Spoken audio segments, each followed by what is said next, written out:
నమస్తే, welcome to Suman TV. నేను మీ దివ్యశ్రీ. ఈరోజు మనతో పాటు most senior dance master, allrounder అని కూడా అంటారు. అంటే ఆయన కరాటే, నెక్స్ట్ డ్రాయింగ్, డాన్సెస్లో ప్రత్యేకతలు ఎక్కువ ఉన్నాయంట. ఆయన విశేషాలు ఏంటి అనేది ఒకసారి మనం ఆయన దగ్గర అడిగి తెలుసుకుందాం. నమస్తే అండి. నమస్తే మేడం. ముందుగా మీకు అలాగే సుమన్ టీవీ ప్రేక్షకులు కూడా నమస్కారాలు తెలుపుకుంటున్నాను. సార్ మీ పేరు? నా పేరు కత్తి విజయ్ కుమార్ అండి, కానీ నా ఒరిజినల్ నేమ్ కళాసాగర్ విజయ్ కుమారు. అందరూ మిమ్మల్ని కత్తి విజయ్ ఆల్రౌండర్ అని అంటుంటారు. మరి అలా ఆ పేరు ఎందుకు వచ్చిందంటారు సార్? అంటే కమలాసన్ గారు విచిత్ర సోదరులు ఒక మూవీ చేశారు మేడం. దాంట్లో ఆయన 2 రకాల విభిన్న పాత్రలు పోషించారు. ఒకటి వచ్చేసి పొట్టి యాక్షన్ అనమాట, మరుగుజ్జు పాత్ర, ఒకటి హైటు. అప్పుడు ఏంటంటే ఒక 2 వర్గాలు ఏంటంటే, ఒకటి కెమెరా ట్రిక్ అని కొందరు, కానీ అది కమలాసన్ గారు ఏం చెప్పారంటే, లేదు నేనే స్వయంగా చేశాను, కెమెరా ట్రిక్ కాదని చెప్పేవాళ్ళు. ఇది పొట్టి యాక్షన్. నేనేం చేశానంటే కమలా హాసన్ వారి మాట మీద నమ్మకంతో నేను కూడా స్టేజ్ మీద చేయాలనే ఉద్దేశంతో మా మాస్టర్ పామిడి షణ్ముఖ నాయుడు దగ్గర డ్యాన్స్ నేర్చుకుంటూ ఆయన ప్రోత్సాహంతో మరుగుజ్జు పాత్రను ప్రాక్టీస్ చేసామన్నమాట.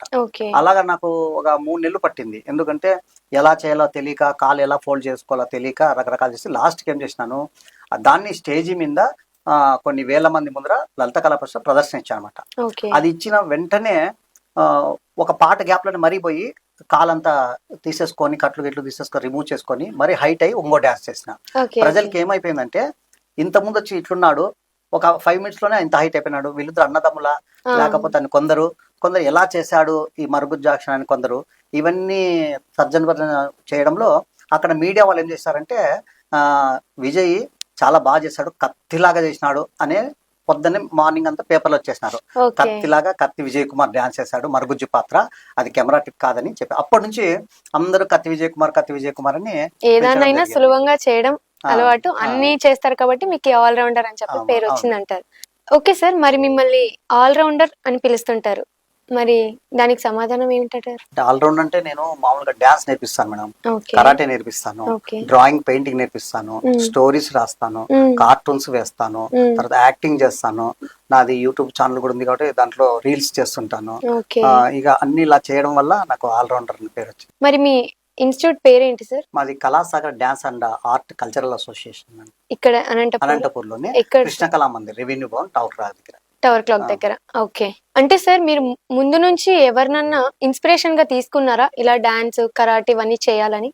ఇన్స్పిరేషన్ ఏం లేదు మేడం. నేను మామూలు క్యాజువల్ గా చదువుకునేటప్పుడు ఎవరన్నా నువ్వు డాన్స్ నేర్చుకోవచ్చు కదా అంటే వెంటనే ఇన్స్టిట్యూట్ పోయి నేర్చుకోవడము, డ్రాయింగ్ నేర్చుకోవచ్చు కదా అంటే అలా నేర్చుకోవడము, కరాటే నువ్వు నేర్చుకోవచ్చు కదా బాగుంటావు అంటే చైనా ఫేస్ లాగా ఉంటుంది అని చెప్పడం వల్ల నేను అలా నేర్చుకున్నాను. నేను ఎప్పుడు మాస్టర్ అవుతానని ఏమీ అనుకోలేదు, కానీ ఏంటంటే ఏది నేర్చుకున్నా పట్టుదలగా సిన్సియర్గా నేర్చుకున్నాను అనమాట, గౌరవంగా నేర్చుకున్నాను.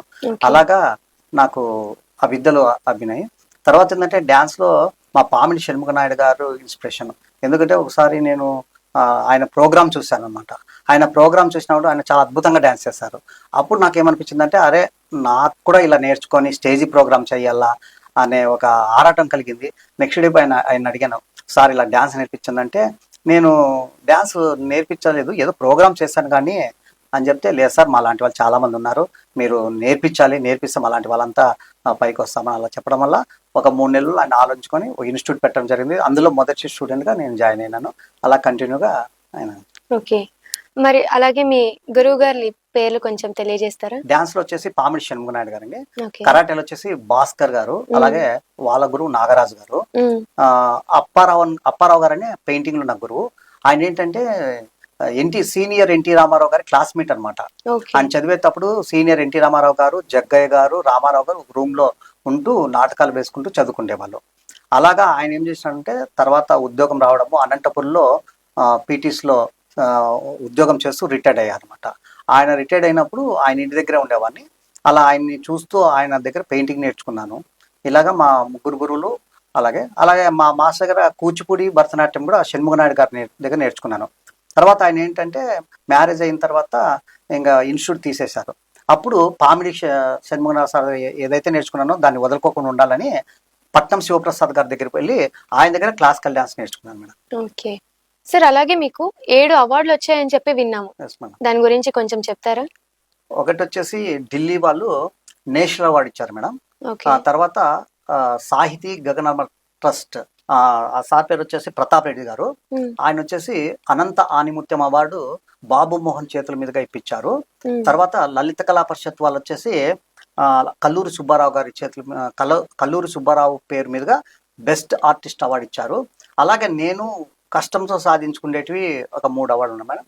ఏంటంటే ఆగస్టు 15 ఎప్పుడైతే వస్తుందో ఆ సంవత్సరం 72, 73, 74, 75 దాన్ని పునస్కరించుకొని నేను కొన్ని ప్రోగ్రామ్స్ చేస్తుంటా.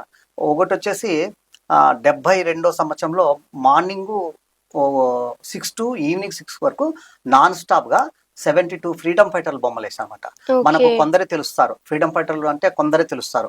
కానీ నేనేం చేసిన, గూగుల్లో అన్ని తమిళనాడు, కేరళ, అన్ని బెంగళూరు అన్ని సెర్చ్ చేసేసి అందరినీ తీసుకొని A3 సైజు విత్ కలర్ వేసి మార్నింగ్ స్టార్ట్ చేసుకొని ఈవినింగ్ 6 వరకు నాన్ స్టాప్ గా వేయడం వల్ల ఇంటర్నేషనల్ వండర్ బుక్ రికార్డ్ ఇచ్చారు.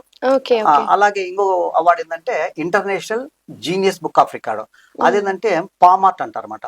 అంటే చేతికి పెయింట్ పూసుకొని ఇలా అచ్చు వేసేసి 1 minute లోనే దాన్ని ఒక బొమ్మను తయారు చేయాలి. అంటే ఏనుగు, చెట్టు, నెమలి చేయాల, ఆ చేయిలో పెయింట్ వేసుకోవాలా, కొట్టాలా, దాని ఒక బొమ్మ తయారు చేసుకోవాలి, మరి కడుక్కోవాలా, మరి ఇంకో పెయింట్ అద్దుకోవాలి, ఇలా అలాగే 73 నిమిషాల 73 బొమ్మలు వేసారు అనమాట.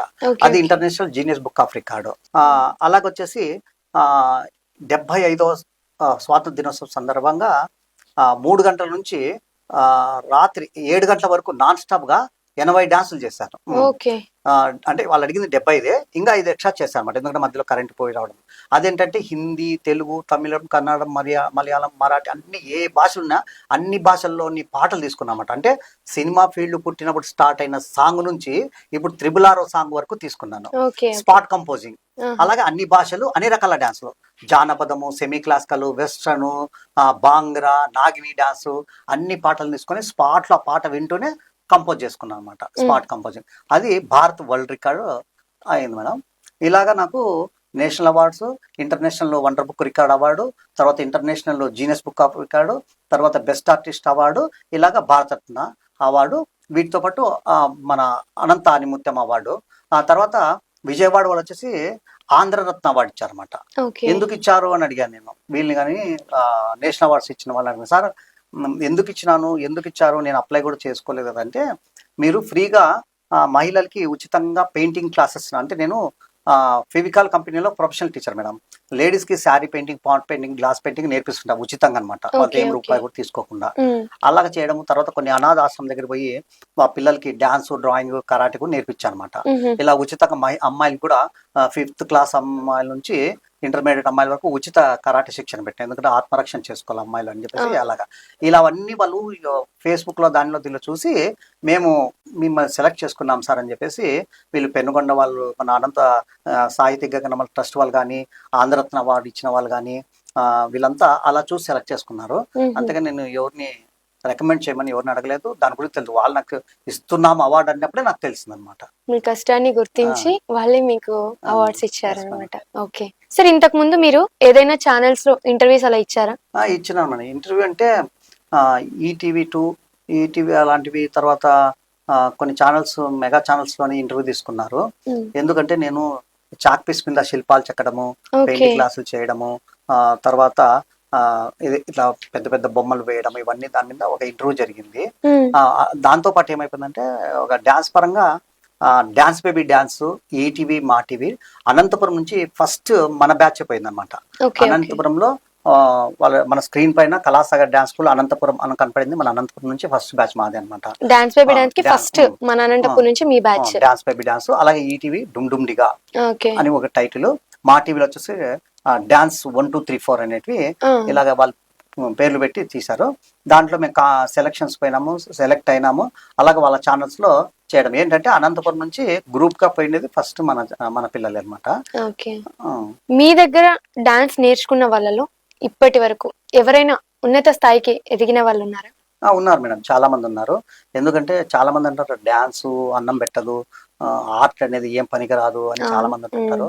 అది రాంగ్ మేడం. ఎందుకంటే నేను ఏమీ లేకుండా అనంతపురంకి వచ్చి ఒక ఆర్ట్తోనే నేను బతికినాను, నా ఫ్యామిలీని కూడా పోషించుకుంటున్నాను. నా దగ్గర నేర్చుకున్న పిల్లలు కూడా అనంతపురంలో చాలా మంది ఇన్స్టిట్యూట్ నడుపుకుంటూ వాళ్ళ కుటుంబాన్ని కూడా పోషించుకుంటున్నారు, నలుగురికి విద్య నేర్పుతున్నారు. అలాగే ఇప్పుడు డాన్స్ బేబీ డాన్స్కి ఎలాగైతే మేము పోయామో అలా వాళ్ళు కూడా నెక్స్ట్ బ్యాచ్గా వాళ్ళు వెళ్ళి మెగా ఛానల్స్ కూడా పాల్గొనడం జరిగింది.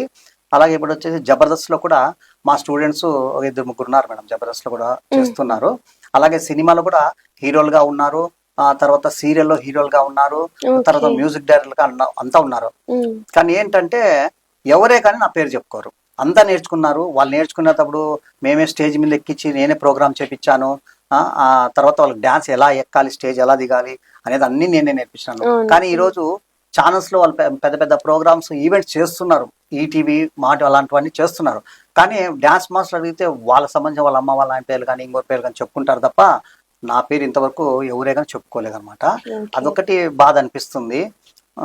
ఇంకా మా టౌన్లో ఉండే పిల్లలు ఏమంటే ఎక్కడైనా ప్రోగ్రామ్ జరిగినా నన్ను గెస్ట్గా ఇన్వైట్ చేసి నాకు బాగా గౌరవం ఇస్తారు కాబట్టి అదొక సంతోషంగా. అప్పటి విద్యార్థులకి ఇప్పటి విద్యార్థులకి తేడాలు ఏమైనా ఉన్నాయంటారా? చాలా ఉన్నాయి మేడం. ఒకప్పుడు బాగా జనము తండోపతండాలుగా మా ఇన్స్టిట్యూట్కి వచ్చేవాళ్ళు మేడం. ఓకే. అనంతపురంలో సమ్మర్ క్యాంప్ అనేది స్టార్ట్ చేసింది కూడా నేనే అనమాట. సమ్మర్ క్యాంప్ అంటే ఎవరు తెలియదు, ఎందుకంటే డాన్స్ మాస్టర్ కూడా ఎవరు లేరు. మా సారు డ్రాప్ అయిన తర్వాత నేను తీసుకున్నాను అనమాట ఇన్స్టిట్యూట్ బాధ్యతలన్నీ తీసుకుని నేర్పించడంలో. నేను అప్పుడు ఏం చేసిన అంటే డబ్బుకు విలువ ఇవ్వకుండా ఆర్ట్కు విలువ ఇచ్చేవాడిని. అందుకని ఉచితంగా చాలా ప్రోగ్రామ్స్ చేసేవాడిని, అంటే ఉచితంగా నేర్పించేవాడిని. నేర్పించిన తర్వాత 40 days నేర్పించిన తర్వాత పిల్లల్ని పంపించేటప్పుడు నాకు బాధ అనిపించేది. వీళ్ళు నేర్చుకున్నారు, వీళ్ళ విద్య నలుగురికి చెప్పుకోకుండా వెళ్ళిపోతున్నారు, ఎలా చేయాలా? వీళ్ళు తల్లిదండ్రులకు కూడా వాళ్ళు వదిలేస్తారు, పోతారు, మరి వచ్చి పిలుచుకొని పోతారు. కానీ వాళ్ళు నేర్చుకుని ఎలా చూస్తారు అని చెప్పేసి అప్పుడు నేను సొంతంగా నేనే ఖర్చులు పెట్టుకొని ఒక సమ్మర్ క్యాంప్ అనే ప్రోగ్రామ్ స్టార్ట్ చేసామన్నమాట. అంటే నేర్పించిన కరాటే ప్రోగ్రామ్స్ కానీ డ్యాన్సులు కానీ స్టేజ్ మీద ప్రోగ్రామ్ స్టార్ట్ చేశాను. అక్కడి నుంచి సమ్మర్ క్యాంప్ స్టార్ట్ అయిందనమాట. అక్కడ నుంచి ఇంకా నా దగ్గర నేర్చుకున్న వాళ్ళు స్టార్ట్ చేసినారు. అలా ఇప్పుడు అనంతపురంలో చాలా ఉన్నాయి.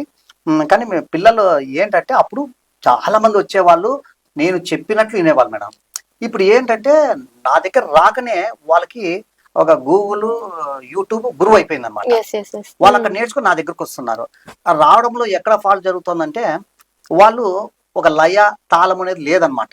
దాన్ని చూసుకొని నేర్చుకోవడం వల్ల ఏంటంటే అది వాళ్ళు చూడడం వల్ల ఆ స్టెప్స్ ముందుకు ఎనికి వేయడం వల్ల ఏంటంటే మా దగ్గరకు వచ్చినప్పుడు కూడా మేము ఎంత చెప్పినా కానీ ఆ కరెక్ట్ స్టెప్స్ వేయలేకపోతున్నారు. మేమైతే అంటే ఒక మ్యూజిక్కి ఎలా చేయాలని మేము చెప్తాము, కానీ పిల్లలు చేస్తారు. చేసేది ఏముంటుందంటే ముందన్నా పోతారు, వెనకన్నా వస్తుంది. ఇంకా పాట రాకముందే స్టార్ట్ చేస్తుంటారు. ఇదేంటంటే యూట్యూబ్ దెబ్బ మేడం. ఒక గురువు దగ్గర ఉంటే మేము తప్పు ఇలా చేయకూడదు, ఇది తప్పు అని చెప్తాము. యూట్యూబ్ చెప్పలేదు. వాళ్ళంతా ఏం చేస్తారు, పెట్టుకుంటారు, అది వచ్చినట్లు ఎగురుతుంటారు. తర్వాత పేరెంట్స్ కూడా ఏం చేస్తున్నారంటే మా దగ్గర పిల్లల్ని పిలుచుకొని వచ్చేసి, సార్ మా వాళ్ళు ఒక్కసారి చాలు సార్ డాన్స్ మొత్తం చేసేస్తారంటారు. ఎలా చేస్తారో నాకు అర్థం కాదు. నెల నేనైతే 3-4 ఏళ్ళు నేర్చుకున్నాను విద్యలు, ఏదైనా కరాటే కానీ, డ్రాయింగ్ కానీ, డ్యాన్స్ కానీ. కానీ ఇప్పుడు పేరెంట్స్ వచ్చి ఏం చేస్తారంటే మా పాప ఒక్కసారి చాలు సార్ డ్యాన్స్ చేసేస్తుంది, ఒక్కసారి చూస్తుంటే నేను చెప్తా ఒకసారి అంటే అప్పుడు ఒక రోజే రావాలి కదా మేడం ఈ పిల్లలు, మేము 40 రోజులు క్యాంప్ ఎలా పెట్టాము అని. తర్వాత రెండోది ఏంటంటే అప్పుడు పిల్లలు కరెక్ట్గా వచ్చేవాళ్ళు మేడం. 40 days ఉందంటే సిన్సియర్గా వచ్చేవాళ్ళు. ఈ సెల్ మొబైల్ బాగా నేర్చుకునేవాళ్ళు. ఇప్పుడు ఏంటంటే 3 రోజులకు ఒకసారి వచ్చేది, 2 రోజులకు ఒకసారి వచ్చేది, క్లారిటీ ఉండదు. లాస్ట్ ప్రోగ్రామ్ రోజు ఏమైపోతుంటే క్లారిటీ ఇవ్వలేకపోతున్నాము. తర్వాత అప్పుడు ఏంటంటే పిల్లలు పేరెంట్స్ కూడా ఏం చేస్తారంటే ఒక గురువు దగ్గర పంపించడం గౌరవంగా మాకు అమౌంట్ కరెక్ట్ పే చేసేవాళ్ళు. ఇప్పుడు ఏమైపోతుందంటే అమౌంట్ విషయంలో మేము ఎంత తలకిందలు అడిగినా కానీ ఎంత బాగా అడుక్కునే పని అయిపోతుంది. అంటే డ్యాన్స్, డ్రాయింగ్, కరాటే నేర్పిస్తే అడుక్కునే పని అయిపోయింది. అడుక్కున్నప్పుడంతా ఒక 500, 200, 300 చేతిలో పెడతారు, వెళ్ళిపోతారు. మేము ఎంత సార్ ఇది ఏమిటి పనికి వస్తుంది, మీరు ఒకసారి ఇస్తే కదా మాకు ఏమైనా పనికి వస్తుంది, మీరు ఇటు 300, 200 చేతిలో పెడుతున్నారని ఎంతన్నా అడగండి, ఏమి ఇవ్వరు వాళ్ళు. అలాగే ఏమైపోతుందంటే కళాకారులకి కొంచెము కుటుంబం నడుచుకోవడానికి గడవడానికి కొంచెం ఇబ్బంది అవుతుంది. ఎందుకంటే కొంత పెద్ద ఫ్యామిలీ ఉండేవాళ్ళు, ఇప్పుడు అమ్మ, నాన్న, తమ్ములు, చెల్లెళ్ళు వీళ్ళు ఉండే ఫ్యామిలీని వీళ్ళు డ్యాన్స్లే నమ్ముకొని బతికే వాళ్ళం మేము. వీళ్ళు అక్కడ చూస్తే ఏమి ఇవ్వకుండా ఇలా ఇస్తుంటే అది మధ్యలోనే ఖర్చు అయిపోతుంది. 300, 200 ఏం పనికి వస్తాయి, మనం ఏదో ఒక లాట్ ఆఫ్ అమౌంట్ ఇస్తే బాగుంటుంది. అది కాకుండా ఇప్పుడు ఏమైపోతుంది, నేను పెట్టినప్పుడు 100 మంది పిల్లలు వచ్చేవాళ్ళు, 100-150 మంది 50 డాన్సులు కంపోజ్ చేసేసి ఆఫ్టర్నూన్ 3 నుంచి సాయంత్రం 7 గంటల వరకు ప్రోగ్రామ్ చేసేవాడిని. ఇప్పుడు కనీసం 25 మంది రావడం లేదు. ఎందుకు అంటే అన్ని ఎక్కువ అయిపోయినాయి, సందు 2-3 అయిపోయినాయి, ఎక్కడో అక్కడ బంద్ అయిపోతున్నారు. అలా కాకుండా ఇప్పుడు ఏమైపోతుంది, స్కూల్స్ లో కూడా మాస్టర్స్ పెట్టేస్తున్నారు డాన్స్ కి. అందుకని స్కూల్లో చెప్తారు కదా అని చెప్పేసి మా లాంటి ఇన్స్టిట్యూట్ లో చాలా డ్యామేజ్ అయిపోయింది. అంటే మాకు కొంచెము జరగడానికి కూడా ఫ్యామిలీ కొంచెం ఇబ్బంది పాలైపోయింది. ఎందుకంటే మేము పిల్లలు ఫీజులు కట్టాలా, రెంట్లు కట్టాలి కదా. దాంతో ఏమైపోయిందంటే నాటి పిల్లలు కరెక్ట్ గా వచ్చేవాళ్ళు, పేరెంట్స్ కరెక్ట్ గా ఉన్నారు. ఇప్పుడు పిల్లలు 2-3 రోజులకు ఒకసారి వచ్చేది, మధ్యలో కరెక్ట్ గా ఒక 20 రోజులు 40 రోజులు క్యాంప్ అనుకోండి, 30 రోజులు వస్తారు, కరెక్ట్ 30 రోజులు అయిపోయిన తర్వాత ఇంకా మిగిలిన డబ్బు కట్టాలని మానేస్తారు కొందరు. ఆ, అక్కడ మాకు ఇబ్బంది అయిపోయి అవునులే. కొంచెం మా కళాకారులుగా మేము కొంచెం బాధపడుతున్నాం అనమాట. ఇది నా అవగనికే కాదు, అనంతపూర్లో ఎందుకంటే కొన్ని రోజులు నేను ప్రెసిడెంట్గా ఉన్నాను, యూనియన్ ప్రెసిడెంట్గా, కొన్ని రోజులు సెక్రటరీగా ఉన్నాను కాబట్టి అందరి బాధలు నేను అర్థం చేసుకున్నాను. ఎవరే కానీ ఫస్ట్లో స్టార్టింగ్ కట్టేది రేర్ మేడం, ఒక 5 మంది 10 అవునవును. మంది కడతారు, మిగిలిన వాళ్ళందరూ ఇలా కాబట్టి పిల్లలు కూడా ఏమైపోయిందంటే ఒకప్పుడు భయపడే వాళ్ళు, బాగా నేర్చుకునేవాళ్ళు మా దగ్గర చెప్పిన అసలు ఎంత పర్ఫెక్ట్గా అంటే మేము ఏ కాంపిటీషన్ పైన కూడా ఫస్ట్ సెకండ్ ప్రైజ్ లేకుండా బయటకు వచ్చేవాళ్ళం కాదు. ఓకే. ఎక్కడ నంద్యాల కానీ కర్నూలు కానీ విజయవాడ ఎక్కడ జరిగినా పోయేవాళ్ళం పోటీలకి. పోతే కరెక్ట్గా ఫస్ట్ సెకండ్ ప్రైజ్ తీసుకుని బయటకు వచ్చేవాళ్ళం తప్ప, ఎందుకంటే అంత బాగా నేర్పించేవాళ్ళము. ఇప్పుడు ఏమైపోయిందంటే ఈ పిల్లలు భయం లేదు, ఏం చెప్పినా వినరు, ఎంత చెప్పినా భయపడరు.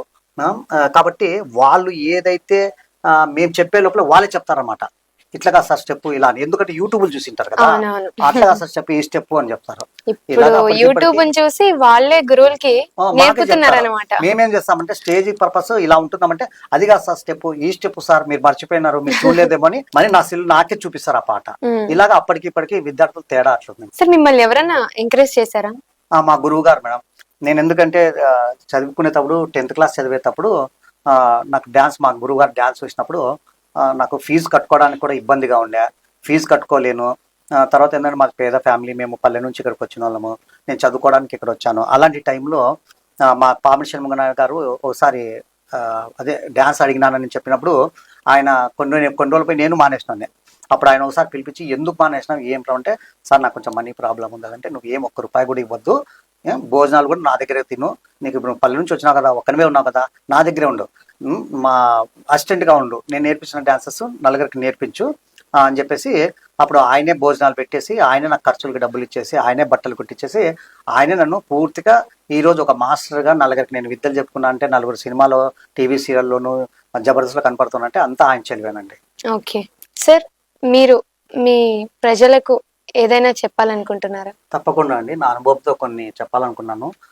పేరెంట్స్కి మెయిన్ నేను చెప్పేది ఏమంటే, ఒక డ్యాన్స్, డ్రాయింగ్, పెయింటింగ్ చాలా ఇంపార్టెంట్ అండి. చదువు ఎంత ఇంపార్టెంటో చదువుతో పాటు మీరు ఈ మిగిలిన ఏ కళలన్నా కానివ్వండి, అంటే మ్యూజిక్ కావచ్చు, తర్వాత వోకల్ సంగీతం కావచ్చు, ఇన్స్ట్రుమెంటల్ కావచ్చు, డ్యాన్స్ కావచ్చు, డ్రాయింగ్, కరాటే, ఏదన్నా పిల్లల్ని ఎంకరేజ్ చేయండి.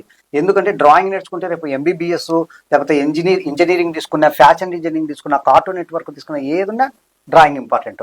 అలాగే డ్యాన్స్ అనుకోండి, ఫిజికల్ ఎక్సర్సైజ్తో పాటు రేపొద్దున మీ పిల్లలు కాలేజీలో కానీ స్కూల్లో కానీ డ్యాన్స్ స్టేజ్ మీద చేస్తే ఆ కాలేజీలో వాళ్ళకి ఒక గుర్తింపు ఉంటుంది, వాళ్ళకి ఆ పిల్లలు కూడా ఫ్యాన్స్ అవుతారు. అలాగే కరాటే అంటే మీకు తెలుసు, ఈ కాలంలో అనవసరంగా మనకు గొడవలు పడుతుంటారు, అనవసరంగా మనతో కొట్లాడుకొస్తుంటారు. మనకు ఆవేశం తగ్గించుకొని మనము ఈ కాలం ఎంతున్నా కానీ మనల్ని రెచ్చగొడుతుంటారు, వస్తుంటారు. కానీ దానికి ఏంటంటే అమ్మాయిలకు కానీ అబ్బాయిలకు కానీ ఆత్మరక్షణ ఇంపార్టెంట్. కాబట్టి మనము ఆత్మరక్షణ కోసం కరాటే నేర్చుకుంటే అది కూడా పనికొస్తుంది. నేను చెప్పేది ఏమంటే, చదువుతో పాటు దీన్ని కూడా ఎంకరేజ్ చేయండి. ఎందుకంటే నా దగ్గర వచ్చే వాళ్ళ పేరెంట్స్ ఏమంటున్నారంటే, సార్ మాకు ఆ రోజు మా తల్లిదండ్రులు ఎంకరేజ్ చేయలేదు, అందుకే నేను నేర్చుకోలేకపోయినాము, కానీ మాకు ఆశ ఇప్పటికీ ఉంది కాబట్టి మా పిల్లల్ని మీ దగ్గర పిలుచుకొచ్చినాం సార్, వాళ్ళు స్టేజ్ మీద చేస్తే చూడాలనే కోరికతో ఉన్నామంటారు. దయచేసి మీరు పిల్లల్ని కళల కోసం ఎంకరేజ్ చేయండి, చదువుతో పాటు దాన్ని కూడా ఎంకరేజ్ చేస్తే పిల్లలు కూడా సంతోషంగా ఉంటారు, టెన్షన్తో పక్కన పోతారు. తర్వాత మొబైల్కి అడిక్ట్ అయిన వాళ్ళందరూ ఆ కళల మీద ఉన్న ఆ కొద్దిసేపు అయినా మొబైల్కి దూరంగా ఉంటారు. కాబట్టి మీ అందరికీ నేను ఇచ్చే నా అనుభవంతో ఈ సూచనలు. థ్యాంక్ యూ సార్, మీ విలువైన సమయాన్ని, మీ కష్టాన్ని, ప్లస్ మీ అవార్డ్స్, ఇవన్నీ మీ ప్రత్యేకతలన్నీ మా సుమన్ టీవీ దగ్గర చెప్పుకున్నందుకు ధన్యవాదాలు. మీకు థ్యాంక్స్ మేడం. అలాగే సుమన్ టీవీ ప్రేక్షకులకు కూడా నేను ధన్యవాదాలు తెలుపుకుంటున్నాను. చివరిగా ఏంటంటే, నేను ఇవి ఎవరికి చెప్పుకోవాలా అనే ఒక బాధ ఉండేది, కానీ ఈరోజు ఆ బాధ సుమన్ టీవీ ద్వారా తీర్చినందుకు మీకు మరొకసారి ధన్యవాదాలు తెలుపుకుంటున్నాను. Thank you sir.